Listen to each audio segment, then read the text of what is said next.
મિત્રો, પૂનમ કુકભૂષણ આપણું સ્વાગત છે। આજે આપણે એકદમ ઈઝી અને કોઈ પણ ઝંઝટ કર્યા વગર આપણે ભાજી પાવની રેસીપી લઈને આવી છું। અને આ ભાજી એકદમ એક એવી સિક્રેટ મસાલો કરવાની રીત સાથે બતાવી જેથી આપણો ભાજીનો કલર ખૂબ જ સરસ આવે। તો ચાલો રેસીપી એન્ડ સુધી જોજો। તો તેના માટે મેં અહીંયા વેજીટેબલ લીધા છે, બટેકા, ફ્લાવર, કોબી અને ગાજર લીધા છે। અહીંયા તમે ગમતા ગમે તે વેજીટેબલ લઈ શકો છો, પણ થોડું બટેકાનું પ્રમાણ વધારે રાખવાનું જેથી આપણા ભાજીનો ટેસ્ટ સરસ આવે। હવે આપણે આ વેજીટેબલને ડાયરેક્ટ કુકરમાં નાખી પાણી નાખીને નથી બાફવાના। પહેલા કુકર લેશું, તેમાં 2 ચમચી જેટલું અહીંયા ઘી એડ કરીશ અને તેમાં 1/4 ચમચી જેટલો આપણે પાવભાજી મસાલો એડ કરીશું। ઘી ગરમ થઈ જાય પછી અને અહીંયા મસાલો બળે નહીં તરત એને ઘીમાં મિક્સ કરી આપણે જે વેજીટેબલ લીધા છે એને 4-5 પાણી સરસ ધોઈ લીધા છે। અહીંયા બધા જ વેજીટેબલ આપણે તેમાં એડ કરી લેવાના છે। બધા જ વેજીટેબલ એડ કરી આપણે તેને મિક્સ કરી લેશું અને અહીંયા સરસ ઘીનું અને ભાજી પાવના મસાલાનું સરસ એવું વેજીટેબલમાં કોટિંગ આવી જવું જોઈએ। આવી રીતે તમે વેજીટેબલને વઘારી અને પછી જો પાણી એડ કરી તમે બાફશો તો તમારા ભાજીનો ટેસ્ટ ખૂબ જ સરસ આવે છે। અહીંયા હવે પાણી આપણે વેજીટેબલ ડૂબે તેટલું જ એડ કરવાનું છે, વધારે પાણી નથી એડ કરવાનું। બસ જો તમે આટલું પાણી એડ કરવાનું, વધારે પાણી નથી કરવાનું। હવે ઢાંકણ ઢાંકી 4 થી 5 આપણે સીટી કરી લેવાની છે। વેજીટેબલ એકદમ પરફેક્ટ બફાયેલા હોવા જોઈએ।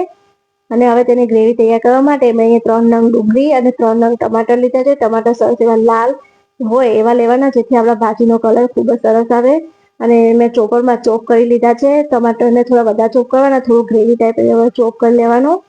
ત્યારે એક બાઉલ લેશું, તેમાં 1 ચમચી જેટલું કાશ્મીરી મરચું અને અડધી ચમચી જેટલું તીખું મરચું લેશું અને 1/4 આપણે હળદર લેવાનું છે અને 1 ચમચી જેટલું આપણે ધાણા જીરું લેશું। હવે આ મસાલા ડૂબે તેટલું આપણે પાણી એડ કરી બધા મસાલાને પલાળી લેવાના છે। આવી રીતે મસાલા પલાળી તમે વઘારમાં એડ કરશો તો તમારા ભાજીનો કલર ખૂબ જ સરસ આવે છે। આ એકદમ સિક્રેટ છે, તમારે બીજા કોઈ પણ બીટ કે ગ્રેવીનો ઉપયોગ કરવાનો નહીં રહે, તમારા ભાજીને એકદમ નેચરલ કલર આવશે। જો આવી રીતે મસાલો આટલું પાણી એડ કરી હવે આ મસાલાને આપણે સાઈડમાં રાખીશું અને અહીંયા ભાજી વઘારશું। ભાજી વઘારવા માટે મેં અહીંયા લોખંડની કઢાઈ લીધી છે। તમે આના લુક ઉપર ના જતા, ભાજી આપણે લોખંડની કઢાઈમાં તમે વઘારશો તો જ ભાજીનો ટેસ્ટ ખૂબ જ સરસ આવે છે। બહારના લારીમાં જે ભાજી વેચે છે તે લોખંડના તવા ઉપર જ ભાજી બનાવે છે, જેથી તેમનો ભાજીનો ટેસ્ટ ખૂબ જ સરસ આવે છે। એટલે આપણે આજે લોખંડની કઢાઈમાં જ ભાજી વઘારશું, તે પણ એકદમ બાર જેવી। તેના માટે મેં અહીંયા 6 પાવડા તેલ લીધું છે અને 2 પાવડા જેટલું મેં અહીંયા ઘી લીધું છે। આમાં ભાજીમાં થોડું તેલ અને ઘીનું પ્રમાણ વધારે રાખવાનું। તમે એટલું તેલ કે એટલું ઘી પણ લઈ શકો છો। હવે ગરમ થઈ જાય ત્યારે અડધી ચમચી જેટલું જીરું અને 1 ચમચી જેટલી આપણે અહીંયા લસણની પેસ્ટ એડ કરીશું। ગેસની ફ્લેમ મીડિયમ રાખીશું એટલે આપણો કોઈ પણ વઘાર બળી ના જાય। હવે લસણને મિક્સ કરી આપણે જે ચોપ કરેલી ડુંગળી છે તે એડ કરી લેવાની છે। બસ હવે ડુંગળીને મીડિયમ ગેસે ગોલ્ડન બ્રાઉન થાય ત્યાં સુધી સાતળી લેવાની છે। તેમાંથી તેલ છૂટું પડે ત્યાં સુધી આપણે સાતળવાની છે। ગેસની ફ્લેમ અહીંયા મીડિયમ જ રાખીશું।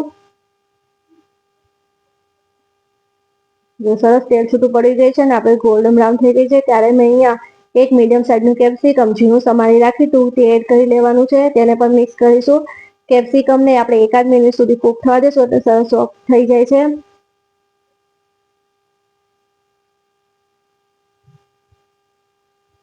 કેપ્સિકમ પણ કૂક થઈ ગઈ છે। હવે ત્યારે આપણે જે ટમાટર ચોપ કરેલા છે તે પણ આપણે એડ કરી લેશું।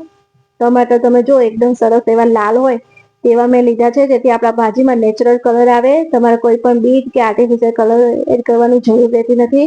તમારા ભાજી તો પણ સરસ એવી લાલ ચટાકેદાર તૈયાર થશે। બસ ટમાટરને કૂક કર્યા પછી આપણે તેમાં મેં થોડા બોઇલ્ડ વટાણા લીધા છે। અહીંયા મેં ફ્રોઝન વટાણા લીધા છે એટલે તે બોઇલ્ડ જ હતા। તમે જો અહીંયા કાચા વટાણા લો તો તમે જે વેજીટેબલ આપણે બાફો છો તેના જોડે જ એડ કરી લેવાના। અમે બોઇલ્ડ હતા એટલે મેં અત્યારે જ એડ કર્યા છે। હવે વટાણા એડ કર્યા પછી વટાણાને થોડા 1 મિનિટ કૂક થવા દેશું। ત્યાર પછી આપણે તેમાં મસાલા કરીશું।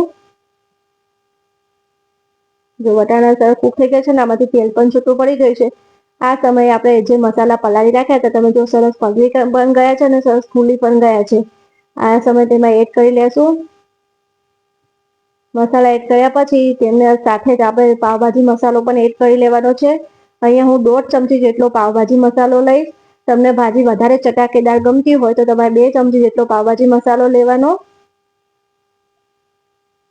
હવે આ બધા મસાલાને મિક્સ કરી તેમાં એકદમ સિક્રેટ હું 1 ચમચી જેટલું બટર એડ કરીશ. બટરને આપણે વઘારમાં કે પછી એડ નહીં કરવાનું. આ સમયે જ્યારે મસાલા કૂક કરવાના થાય ત્યારે આ સમયે જો તમે 1 ચમચી જેટલું બટર તેમાં એડ કરશો તો તમારા ભાજીનો ટેસ્ટ ખૂબ જ સરસ આવે છે. અહીંયા મેં ઘરનું જ બટરનો ઉપયોગ કર્યો છે. તમે બહારના બટરનો પણ ઉપયોગ કરી શકો છો. બસ 1 ચમચી જેટલું અત્યારે બટર એડ કરી તેને મિક્સ કરી બધા જ મસાલાને આપણે જ્યાં સુધી તેલ છૂટું પડે ત્યાં સુધી આપણે મીડિયમ ગેસે તેને કૂક થવા દેવાના. એટલે મસાલા એકદમ સરસ એવા કૂક થઈ જાય અને ભાજીનો ટેસ્ટ ખૂબ જ સરસ આવે. હવે તેલ છૂટું પડે ત્યાં સુધી આપણે રાહ જોશું. જો સરસ એવું તેલ છૂટું પડી ગયું છે ત્યારે આપણે આમાં ગરમ પાણી એડ કરીશું, કારણ કે આપણે ગ્રેવી થોડી પતલી તૈયાર કરવાની. તમને જેટલી ભાજી ઠીક કે પતલી ગમતી હોય તેટલા પ્રમાણે તમારે અહીંયા આ સમયે ગરમ પાણી એડ કરવાનું. ગરમ પાણી આ સમયે જ એડ કરી દેવાનું, પાછળથી એડ નહીં કરવાનું. જો તમે પાછળથી પાણી એડ કરશો તો તમારા ભાજીનો ટેસ્ટ જરાય સારો નહીં આવે. એટલે મને જરૂરિયાત લાગી તેટલું મેં અહીંયા ગરમ પાણી એડ કર્યું છે. હવે આ પાણીને સરસ કૂક થવા દેવાનું, એટલે તેમાંથી તેલ છૂટું પડે ત્યાં સુધી આપણે આ પાણીને કૂક થવા દેશું. અને પ્લીઝ તમને જો મારી આ રેસીપી ગમતી હોય તો મારા વિડીયોને લાઈક અને મારી ચેનલને સબસ્ક્રાઈબ કરવાનું ભૂલતા નહીં. જો સરસ એવું પાણી ઉકળી ગયું છે અને તેમાંથી તેલ પણ છૂટું પડી ગયું છે ત્યારે જે આપણે વેજીટેબલ બાફ્યા હતા ત્યારે મેં મેસર વડે મેશ કરી લીધા છે તે આપણે અહીંયા એડ કરી લેશું. એકદમ મેસર વડે સરસ મેશ કરી લેવાના. તમે જોઈ શકો છો કે આપણો ગ્રેવીમાં કલર કેટલો સરસ આવે છે અને ભાજીમાં પણ સરસ એવો લાલ કલર આવે છે. મેં કીધું તમે આવી રીતે મસાલા પલાળી તમે વઘાર કરશો તો તમારો ભાજીનો કલર ખૂબ જ સરસ આવે છે. હવે કોઈ પણ વેજીટેબલ તમને મોઢામાં ના આવે એટલે આપણે થોડું મેશ કરી લેશું, એટલે આપણે ગ્રેવી અને જે વેજીટેબલ બાફેલા છે બધું એક સ્મૂથ થઈ જાય અને સરસ ખાય એવા ભળી જાય. સ્વાદ પ્રમાણે મીઠું એડ કરી તેને મિક્સ કરી લેશું અને હવે આમાંથી તેલ છૂટું પડે ત્યાં સુધી ભાજીને મેં અહીંયા કૂક કરી છે. જો સરસ તેલ છૂટું પડી ગયું છે ત્યારે આપણે જરૂરિયાત પ્રમાણે તમારે લીંબુનો રસ એડ કરવાનો અને તેને મિક્સ કરી હવે બીજે કઢાઈમાં આપણે ભાજી લઈ લેશું. બહુ લોખંડની કઢાઈમાં બહુ બધી વાર ભાજીને નહીં રહેવાનું, આ વઘાર કરી આપણે બીજી કઢાઈમાં એડ કરી લેવાનું. હવે અહીંયા પાવ શેકી લેશું. તેમાં 1 ચમચી જેટલું બટર, થોડી જે ભાજી તૈયાર કરી છે તે, થોડા ધાણા એડ કરી તેને મિક્સ કરી પાવને વચ્ચેથી કટ કરી બંને સાઈડ બટર લગાવી આપણે શેકી લેશું.